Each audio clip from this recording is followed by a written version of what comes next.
Résidence fiscale, la vérité invisible. Vous vivez entre deux pays.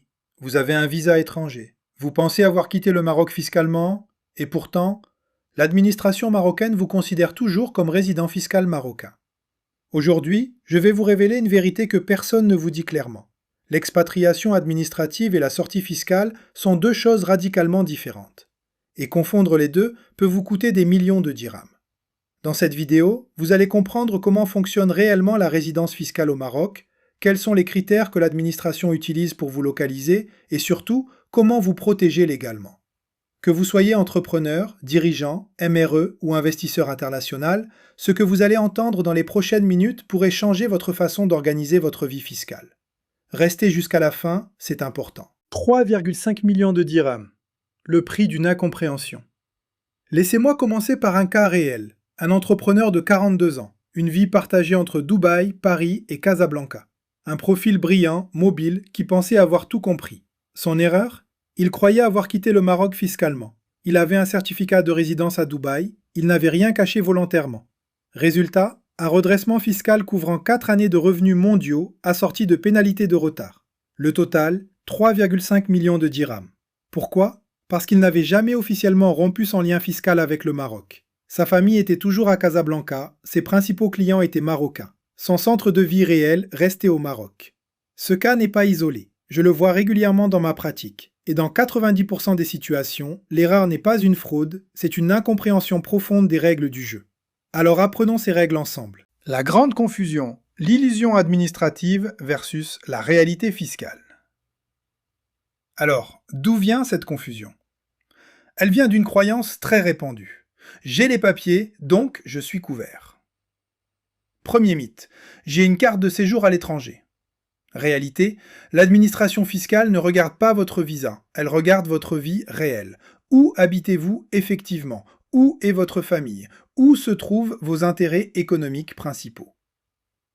Deuxième mythe, j'ai un compte bancaire à l'étranger. Réalité, cela est totalement indifférent si vos liens économiques restent au Maroc. Avoir un compte à Dubaï ne suffit pas à vous extraire fiscalement du Maroc. Retenez cette phrase fondamentale. Elle résume tout ce que je vais vous expliquer aujourd'hui. La résidence fiscale ne se choisit pas, elle se constate par les faits. Ce n'est pas vous qui décidez où vous êtes résident fiscal. Ce sont les faits objectifs de votre vie qui le déterminent, et c'est l'administration qui les analyse. Les 4 hypothèses mortelles. Avant d'aller plus loin, je vais identifier avec vous les 4 erreurs les plus fréquentes que je rencontre. Je les appelle les 4 hypothèses mortelles, parce qu'elles donnent une fausse sécurité et mènent droit au redressement. Première erreur, le piège du visa.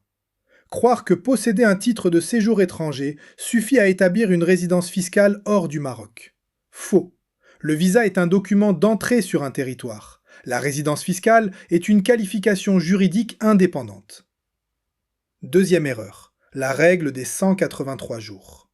Beaucoup de gens pensent « Si je ne passe pas 183 jours au Maroc, je ne suis pas résident fiscal marocain ».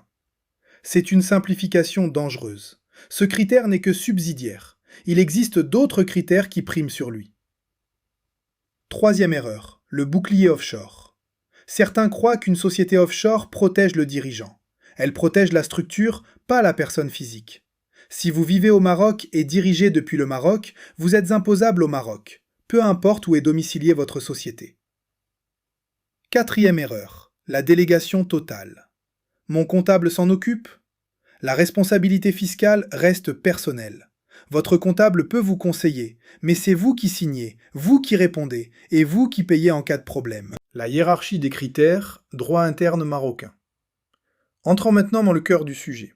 Le droit fiscal marocain établit une hiérarchie claire de 3 critères pour déterminer la résidence fiscale, et cette hiérarchie est décisive. Premier critère, le plus puissant, le foyer permanent. Il s'agit de tout logement dont vous disposez de façon permanente, que vous y habitiez régulièrement ou non. Une propriété, une location à votre nom, ou même un logement familial mis à votre disposition en permanence. Et c'est ici que beaucoup sont surpris. Une simple clé d'appartement à Casablanca peut suffire à déclencher la qualification de résident fiscal marocain, même si vous n'y habitez pas. Deuxième critère, le centre des intérêts vitaux. C'est l'endroit où se concentrent vos liens personnels et économiques les plus forts. Votre famille, votre activité principale, vos investissements majeurs. Je vais y revenir en détail dans la prochaine slide, car c'est souvent là que tout se joue. Troisième critère, subsidiaire, le séjour habituel de plus de 183 jours. Ce critère n'est utilisé que si les deux premiers ne permettent pas de trancher. Il n'est pas le critère principal. C'est un critère de dernier recours. Comprenez bien cette hiérarchie. Ce n'est pas parce que vous êtes absent du Maroc physiquement que vous en êtes sorti fiscalement. Le vrai juge de paix, le centre des intérêts vitaux. Parlons maintenant du critère qui tranche dans la grande majorité des contentieux, le centre des intérêts vitaux. Qu'est-ce que c'est exactement? C'est l'ensemble des liens qui vous attachent à un pays, et l'administration les classe en deux catégories. Les liens secondaires, une école à l'étranger, une usine, un compte bancaire, une maison dans un autre pays. Ces éléments sont pris en compte, mais ils ne l'emportent pas forcément. Les liens majeurs au Maroc, ceux qui comptent vraiment, votre conjoint, vos enfants, le siège social de votre entreprise principale et surtout vos investissements principaux. Regardez bien ce schéma.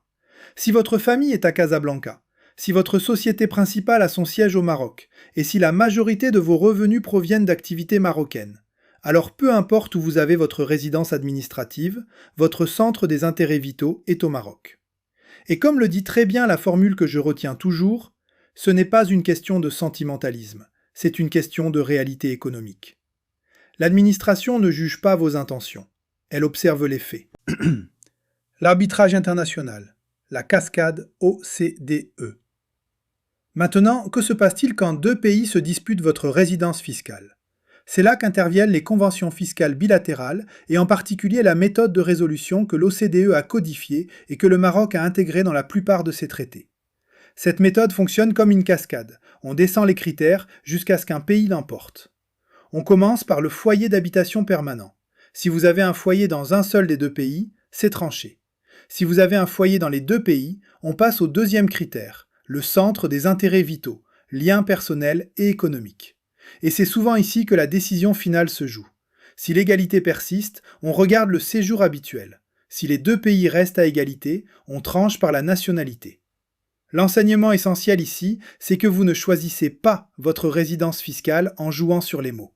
La Convention tranche pour vous selon des critères objectifs. Et si vous n'avez pas anticipé, la Convention peut trancher en votre défaveur. Cas pratique 1, le faux expatrié. Passons au cas pratique. C'est souvent ce qui permet de vraiment comprendre comment ces règles s'appliquent dans la réalité. Youssef, résident à Dubaï sur le papier, il a son certificat de résidence des Émirats. Il est fier de son organisation, il pense avoir fait ce qu'il fallait. Mais voilà la réalité. Sa famille, sa femme, ses enfants est resté à Casablanca. Et 70% de son chiffre d'affaires provient de clients marocains. Les décisions stratégiques de son entreprise sont prises depuis le Maroc. Le verdict de l'administration marocaine est sans appel. Résident fiscal marocain. Pourquoi? Parce que le certificat de résidence émirati est un document administratif. Il ne constitue pas, à lui seul, la preuve d'une résidence fiscale étrangère. Ce qui prime, c'est le centre des intérêts vitaux. Et dans le cas de Youssef, il est clairement au Maroc. Ce cas illustre parfaitement la règle numéro 1. Les papiers ne changent pas la réalité économique. Cas pratique 2, la résidente fantôme. Deuxième cas, Nadia. Elle est partie en France en 2016. Elle vit et travaille à Paris. Elle paye ses impôts en France. Elle a fait les choses correctement de son côté. Mais elle a commis une erreur silencieuse. Elle n'a jamais informé le fisc marocain de son départ. Et elle a conservé un bien locatif à Marrakech qui génère des revenus. En 2023, soit 8 ans plus tard, elle reçoit une notification du fisc marocain. Résultat, risque de double imposition. Pourquoi? Deux raisons cumulées. Premièrement, l'absence de rupture officielle du lien fiscal avec le Maroc. La sortie fiscale ne se présume pas, elle se déclare et se formalise. Deuxièmement, des revenus de source marocaine, les loyers de Marrakech, continuent d'être produits sur le territoire marocain. Ce cas nous enseigne une chose cruciale. Quitter le Maroc ne suffit pas. Il faut en partir officiellement, fiscalement, avec les bonnes démarches. Cas pratique 3, le CEO nomade. Troisième cas, le CEO nomade. Un profil de plus en plus courant à l'ère du digital. Il passe 4 mois au Maroc, 4 mois en Espagne, 4 mois ailleurs dans le monde. Il se dit « Je ne passe pas 183 jours dans un seul pays, donc je ne suis résident nulle part ». ou je choisis là où c'est le plus avantageux. C'est un raisonnement séduisant, mais il y a un piège majeur. La question que pose l'administration n'est pas « Combien de jours avez-vous passé au Maroc ?». La vraie question est « Où se trouve votre lieu de direction effective ?» Et dans ce cas précis, la réponse est claire. Les décisions stratégiques sont prises à Casablanca. Le siège de direction est au Maroc, peu importe la répartition géographique du temps passé. Verdict, résident fiscal marocain. Ce cas démontre que la mobilité physique ne garantit pas la sortie fiscale. C'est la localisation réelle du centre de décision et des intérêts qui comptent. L'œil numérique. Comment l'administration vous repère. À ce stade, vous vous demandez peut-être, mais comment l'administration sait-elle tout ça? Excellente question. Et la réponse est, elle sait beaucoup plus que vous ne le pensez. Nous sommes entrés dans l'ère de la traçabilité numérique fiscale. Les administrations fiscales, dans le cadre des accords internationaux d'échange automatique d'informations, notamment le standard CRS, reçoivent automatiquement des informations de la part des banques étrangères sur les comptes que vous détenez à l'étranger. Les logs frontières des aéroports permettent de reconstituer précisément votre calendrier de présence dans chaque pays. Les frais de scolarité payés dans un établissement marocain au nom de vos enfants indiquent que votre famille réside au Maroc. Et voici ce qui surprend le plus. Des photos publiées sur les réseaux sociaux avec géolocalisation ont déjà été utilisées comme pièces à conviction dans des dossiers fiscaux pour contredire une résidence déclarée à l'étranger. L'administration ne cherche plus avec des dossiers papier, elle croise des bases de données automatiquement. Ce que vous vivez laisse des traces numériques, et ces traces parlent. Le moment de vérité. Voilà le moment de vérité, ce que vous risquez concrètement si votre situation fiscale n'est pas correctement structurée. La rétroactivité. En droit fiscal marocain, en cas de fraude ou d'omission qualifiée, le contrôle peut remonter sur plusieurs années. Ça n'est pas un redressement sur l'année en cours, c'est potentiellement 4, 5 ou 6 années de revenus qui sont remises en question simultanément. L'universalité. Le Maroc applique le principe de taxation sur les revenus mondiaux pour ses résidents fiscaux. Cela signifie que si vous êtes qualifié de résident fiscal marocain, le Maroc est en droit d'imposer l'ensemble de vos revenus, quelle que soit leur source géographique. Vos revenus de Dubaï, vos dividendes d'une société française, vos honoraires d'un client américain, tout ça peut entrer dans l'assiette taxable marocaine. Le coût total. Ce n'est pas seulement l'impôt que vous devez. C'est l'impôt, plus les majorations de retard, plus les pénalités et dans certains cas graves, une qualification en fraude fiscale avec les conséquences pénales que cela peut entraîner. Je terminerai cette slide avec la phrase qui synthétise tout. La résidence fiscale n'est pas ce que vous déclarez, c'est ce que les faits démontrent. Le protocole de prévention. Maintenant que vous avez compris les risques, parlons des solutions. Voici le protocole de prévention en 5 étapes que je recommande à tout entrepreneur en situation internationale. Étape 1, l'audit. Analysez votre vie réelle, pas vos papiers. Où est votre famille? Où prenez-vous vos décisions? Où sont vos revenus principaux? Répondez à ces questions avec honnêteté et vous aurez une première idée de votre situation réelle. Étape 2, la convention. Identifiez quelle convention fiscale bilatérale s'applique entre le Maroc et le pays dans lequel vous prétendez résider. Lisez-la, ou faites-vous accompagner pour la comprendre. Chaque traité a ses particularités. Étape 3, la formalisation. Si vous quittez le Maroc fiscalement, faites-le officiellement. Informez l'administration. Obtenez votre quitus fiscal. Une sortie non formalisée reste juridiquement une présence. Étape 4, la cohérence. Alignez vos flux bancaires avec votre résidence déclarée. Si vous vivez à l'étranger, vos revenus doivent transiter de manière cohérente avec cette réalité. L'incohérence bancaire est l'un des premiers signaux d'alerte pour l'administration. Étape 5, l'expertise. Entourez-vous d'un conseil global, pas local. Un comptable local ne connaît pas les enjeux internationaux. Un expert fiscal avec une vision bilatérale est indispensable dès lors que vous opérez dans plusieurs pays. L'anticipation coûte moins cher que la régularisation. Nous arrivons à la conclusion, et je veux vous laisser avec un message simple mais fondamental. L'anticipation coûte moins cher que la régularisation. Toujours, sans exception.